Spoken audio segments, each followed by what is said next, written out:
پیغام اللہ نے دیا ہے جو میں نے خطبے کے اندر یہ پڑھی وہ آیت ہے ان تنصروا اللہ ینصرکم ویثبت اقدامکم، کہ اگر تم اللہ کی مدد کرو گے تو اللہ تمہاری مدد کرے گا۔ عزت کا معیار صرف تقویٰ ہے، جو اللہ سے سب سے زیادہ ڈرنے والا ہے وہی اللہ کے نزدیک سب سے زیادہ عزت والا ہے۔ اللہ کے پیارے نبی صلی اللہ علیہ وسلم اور صحابہ کرام کسی حملے کی تیاری کر رہے تھے اور وہ خبر لیک ہو گئی، تو اس موقع پر قرآن کی ایک آیت نازل وَإِذَا جَاءَهُمْ أَمْرٌ مِّنَ الْأَمْنِ أَوِ الْخَوْفِ أَذَاعُوا بِهِ وَلَوْ رَدُّوهُ إِلَى الرَّسُولِ وَإِلَى أُولِي الْأَمْرِ مِنْهُمْ لَعَلِمَهُ الَّذِينَ يَسْتَنبِطُونَهُ مِنْهُمْ۔ درود و سلام کا حکم ہے کہ اللہ اور اس کے ملائکہ مقربین فرشتے بھی اس عمل میں شریک ہیں، لہذا ایمان والوں اس عمل میں تم بھی شامل ہو جاؤ۔ لیکن قرآن نے کہا ہے کہ اللہ کی رسی کو مضبوطی سے پکڑ لو اور تم تفرقہ نہ پھیلاؤ، فرقوں میں نہ بٹو۔ تو ہمیں اس کی طرف تھوڑا سا اس آیت کی طرف اگر انسان توجہ کر لے تو یہ فرقہ وارانہ جو حملے ہو رہے ہیں یہ نہیں ہوں گے۔ صبح 9 بجے مسلم دلش کالج کے اندر آپ کے علاقے سے سردار محمد ہاشم انصاری صاحب کی طرف سے ان کی کوششوں سے کیمپ لگایا گیا ہے، جس میں موتیابین کا بینائی کا علاج آپریشن کیا جائے گا۔ موتیابین کا آپریشن کیا جائے گا 9 بجے سے لے کر کل صبح 9 بجے سے لے کر 1 بجے کے درمیان۔ جو حضرات موتیابین کا مفت آپریشن کرانا چاہتے ہیں، نام میں نے اس لیے ذکر کیا کہ بہت سارے لوگ یہ سوچیں گے کہ پتہ نہیں علاج کس انداز سے ہو، کامیاب ہو نہ ہو، اس لیے آپ کے علاقے کے جو بارہوں کے سردار ہیں ان کی طرف سے یہ اعلان ہے کہ جو بھی مجبور پریشان ضرورت مند حاجت مند لوگ ہیں ان کو آپ رہنمائی کر دیں۔ تو صبح 9 بجے سے لے کر 1 بجے کے درمیان یہ آپریشن کیا جائے گا موتیابین کا۔ ضرورت مند حضرات وقت کے لحاظ رکھتے ہوئے وہاں پر پہنچ جائیں۔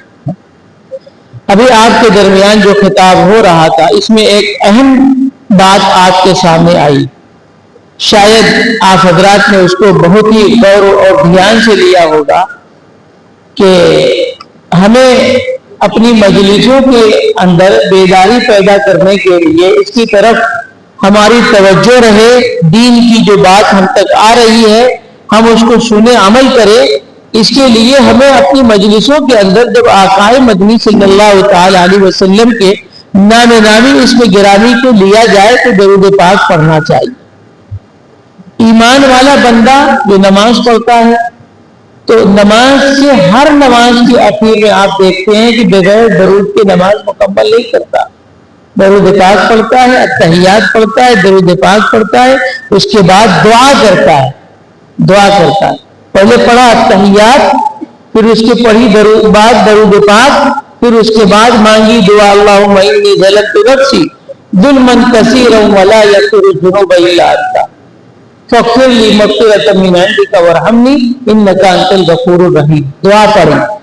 جس کو یہ دعا نہیں پڑھنا ہے دوسری دعا پڑھنا ہے، دعائے معصورہ بے شمار ہے، آپ اس کے علاوہ دعائے معصورہ پڑھ سکتے ہیں، یہ کوئی قید نہیں ہے یہی دعا پڑھنا ہے۔ آپ پڑھیں ربنا آتنا فی الدنیا حسنہ وفی الآخرۃ حسنہ وقنا عذاب النار۔ معلوم کیا ہوا؟ میں رہنمائی کیا کرنا چاہتا ہوں؟ میرے رہنمائی کا مقصد یہ ہے کہ درود پاک ایک ایسا عمل ہے کہ نماز میں اس کو پڑھنے کے بعد دعا مانگی جاتی ہے۔ کہاں؟ نماز میں اس کو پڑھنے کے بعد دعا مانگی جاتی ہے۔ یعنی جس مجلس کے اندر درود پاک پڑھ دی گئی وہ مجلس بھی عند اللہ قابل قبول ہو گئی۔ قرآن عظیم میں بے شمار احکامات ہیں، نماز ہے، روزہ ہے، صدقات ہیں، حج ہیں، بہت ساری عبادتیں اللہ نے بیان فرمائی ہیں، بہت سارے احکام اور اعمال کو بیان کیا ہے، لیکن کسی عمل کی قبولیت پر اللہ نے یہ نہیں کہا سوائے درود پاک کے کہ اللہ اور اس کے فرشتے یہ کام کرتے ہیں، ایمان والے تم بھی یہ کام کرو. صرف واحد بیٹھے ہیں، ہر مکتب اور جماعت کے علماء بیٹھے ہیں. میں پورے وثوق کے ساتھ یہ چیلنج کرتا ہوں کہ نہ نماز کے بارے میں یہ کہا گیا کہ نماز اللہ پڑھتے اس لیے پڑھو، نہ حج کے بارے میں یہ ہے کہ حج اللہ کرتے کرو. ارے حج تو اللہ کے لیے کرنا ہے، لیکن درود و سلام کا حکم ہے کہ اللہ اور اس کے ملائکہ مقربین فرشتے بھی اس عمل میں شریک ہیں. لہذا ایمان والوں اس عمل میں تم بھی شامل ہو جاؤ. معلوم یہ ہوا کہ یہ ایک ایسا مضبوط عمل ہے جو کرتے ہی بارگاہ رب العزت کے اندر کو وہ قابل قبول ہو جاتا ہے. بے شمار واقعات، بے شمار قصص اس کے برکات کے اوپر موجود ہے. احادیث مبارکہ میں بہت ساری احادیث اس کے برکات کے اوپر. آج مسلمان پریشان ہیں، ہم کہتے ہیں ہم روزی سے پریشان ہیں، ہم کاروبار سے پریشان ہیں، ہم نوکری سے پریشان ہیں، ہم بزنس سے پریشان ہیں، ہم دھندے سے پریشان ہیں، ہمارا کچھ بھی چلتا نہیں. جس میں بعض لوگ تو ہمارے پاس اپنے دکھ کو لے کر حاضر ہوتے، کہتے جس چیز سونے کو بھی ہاتھ لگاتا ہوں مولوی صاحب تو مٹی ہو جاتا ہے، سونے کو بھی ہاتھ لگاتا ہوں تو مٹی ہو جاتا ہے. اور بعض لوگوں کے حالات یہ ہے کہ مٹیوں کی چھوٹوں کے سونا ہو جاتا ہے. فرق کیا ہے؟ فرق یہی ہے کہ اگر آپ نے اللہ اور اس کے حبیب کی مان لی تو پھر مٹی کو بھی ہاتھ لگایا تو سونا بن جاتا ہے. یہی چیز ہے. اگر ہم دین سے بے خبر ہیں، اسلام سے لاولد ہیں، تو حالات یہی ہوں گے کہ ہم سونے کو بھی ہاتھ لگائیں گے تو وہ خاک ہو جائے گا، مٹی ہو جائے گا. پیارو، ایسے بھی درود پاک موجود ہیں، ایسی بھی درود کتابوں میں لکھے ہیں کہ اس کو کثرت سے پڑھا جائے تو دولت حاصل ہو جائے. اگر تم دولت ہی کے لیے اسلام تو اختیار کیے ہوئے ہو تو ایسے بھی برکات جملے ہیں. اللہم صلی علی محمد عبدک و رسولک و صلی علی المؤمنین والمؤمنات والمسلمین والمسلمات. اس درود پاک کے بارے میں علامہ جزری علیہ الرحمہ لکھتے ہیں اپنی کتاب کے اندر، حسن حسین کے اندر، کہتے ہیں کہ درود مال دولت کے لیے بہت مفید و مؤثر ہے. اگر اس کا پابند ہو جائے تو اس کو کثرت سے مال اور دولت اس کو حاصل ہو جائے، یعنی اس کا کاروبار ترقی کرے. میں بہت تفصیل میں نہیں جاتا، یہ آپ کو ایک اہم عنوان جو حضرت نے بھی دیا آپ کو، میں اس پر جگہ دینا چاہتا ہوں کہ کہاں درود پاک پڑھیں. کسی نے پڑھا، کسی نے نہیں پڑھا، موڑا بھی کسی نے تو بڑے ہی جیسے بے طبیعت سے وہ بس پڑھ دیا کسی طریقے سے. ایسا نہیں ہونا چاہیے. ایک واقعہ مجھے یاد آ رہا ہے، میں وہ واقعہ بھی، حضرت ہمارے درمیان بیٹھے ہیں حضرت مولانا غلام نبی ریائی صاحب، یہ ہم سب میں بڑے بزرگ ہیں، ہم سب میں دیکھ ہی رہے ہوں گے آپ حضرات کہ ہم سب میں بڑے ہیں. مجھے امید ہے کہ اس کی تصدیق فرمائیں گے. دلائل الخیرات ایک کتاب ہے، علامہ شیخ ابو الحسن شاذلی علیہ الرحمہ اس کے مصنف ہے، لیکن مصنف نے اپنا نام کہیں نہیں دیا. یہ واحد کتاب ہے جس کو مصنف کا پتہ نہیں ہے، لیکن تحقیق سے کہا جاتا ہے کہ شیخ ابو الحسن شاذلی ہی اس کے مصنف ہیں. بہرحال مصنف کوئی بھی ہو، کتاب کیوں لکھی؟ یہ کتاب ہے کیا؟ یہ کتاب مکمل درود پاک پر ہی ہے. درود پاک کے جتنے کلمات، جتنے صیغے ہو سکتے ہیں وہ تمام کے تمام ضخیم کتابوں میں جمع کر دیے. اب فرصت بھی نہیں ہے آج کے عوام کو، نہ خواص کو بھی فرصت نہیں ہے، نہ پڑھنے کی نہ دیکھنے کی. یہ ہمارے آبا و اجداد پڑھا کرتے تھے. مجھے یہ کتاب حاصل ہوئی ہمارے جد اعلیٰ، ہمارے پردادا کے توسط سے. میں نے وہی بالکل خستہ حال میں دیکھی میں نے یہ کتاب دلائل الخیرات لکھی گئی. کیوں؟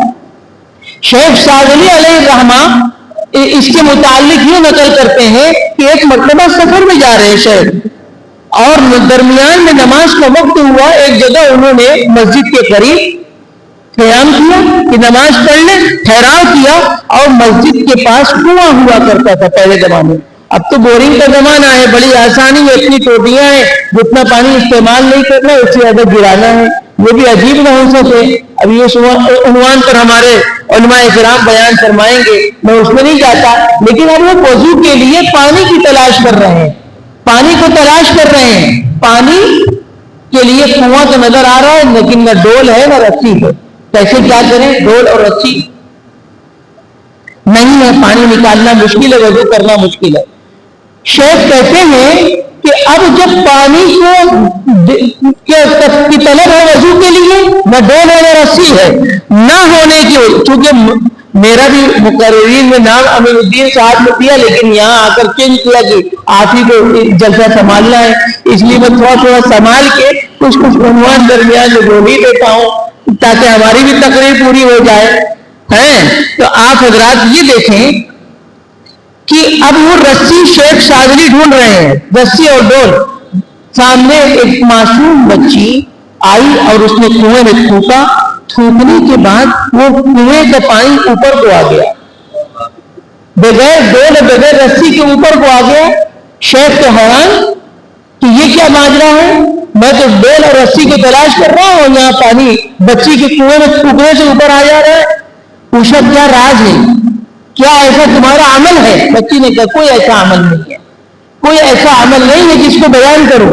اس کے بعد شیخ نے کہا پہلے نماز سے فارغ ہوئیے، آپ کا وقت گزرا جا رہا ہے۔ شیخ نماز پڑھنے کے بعد جب اس بچی نے طلب کیا کوئی تو ضرور راز و نیاز کی بات ہے جس کی وجہ سے تمہیں یہ خصوصیت حاصل ہے کہ تم نے پھونک دیا اس کنویں سے پانی اوپر آیا۔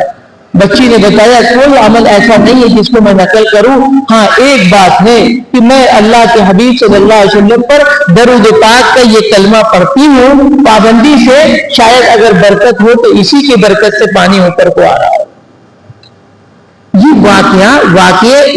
یہ کوئی حدیث نہیں ہے، یہ کوئی قرآن کی آیت نہیں پڑھ رہا ہوں، یہ ایک واقعے سے ہوتا کیا ہے، تفہیم میں تسلیم ہوتی ہے، سمجھدانی میں بات آسان ہوتی ہے، اس لیے واقعات اور قصص اللہ نے انبیاء کی بھی قرآن پاک میں بیان فرمائے، کیوں؟